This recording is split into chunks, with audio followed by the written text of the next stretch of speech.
Back, and since it's August 1st, let's go ahead and take a look back in time at the last few years and what we've started off with for the month of August. So going back to August 1st of 2014, 85 degrees was our high temperature, slightly warmer as we went into the next year up towards the 90s, and then a big drop off down 10 degrees just 2 years ago, only 80 degrees for the high temperature on August 1st of 2016. Now last year we've seen a warming trend kind of going on these last 2 years. We're very seasonable as we get started with August. Last year was 1 degree above the average at 88. This year we're looking to hit right on line with the average high temperature of 87 degrees. But the warmest it's ever been here across the heartland on August 1st was in 1940. 101 degrees was the record set here, at least for Kirksville. It was a little bit warmer in some of our other areas, but temperatures during that time period were soaring well above the average. Thankfully, though, we're not looking at that kind of scenario playing out. It is lining up right where it should be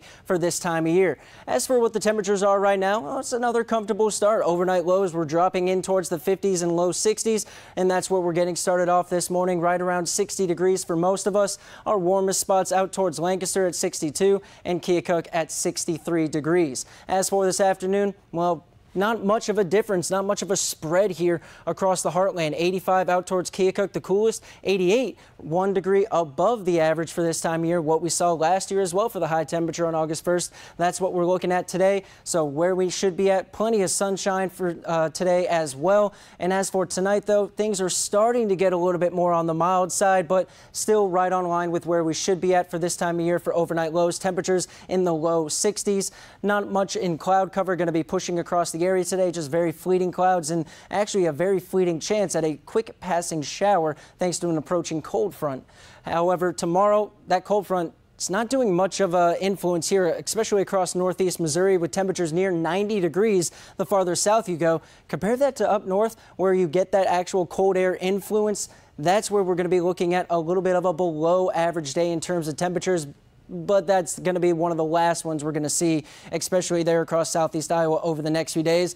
As as the cold front descends to the east, there's a warm front that builds off towards the west, and that's going to move through after it, and that's just going to push temperatures right back up. But let's take a look at the futurecast because there's some light cloud cover that builds in across the area during the early afternoon hours. Fleeting rain chances on our far eastern counties, but like I said, as that frontal boundary descends, it's just going to add an area of convection. The storms and rain chances can pick up along that frontal boundary, but it's very fleeting.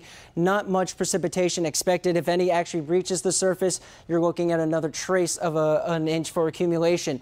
Once again, same type of scenario plays out on Thursday. That warm front lifts through, allowing these storms and rain chances to pop up and sprout up along it. And what we're going to look for is a couple quick chances at some passing thunderstorms here across the heartland in the mid-afternoon into the early evening hours. No severe weather is expected, but from there on, we're going to be looking for high pressure to dictate a lot about what's going to happen, and that means plenty of sunshine, and the high heat is going to continue to funnel into the area back into the 90s by Friday. And like Amber said to start the show, consistency is what we're going to be looking at, and it's going to be consistently hot. Now let's go ahead and send it back over to Amber.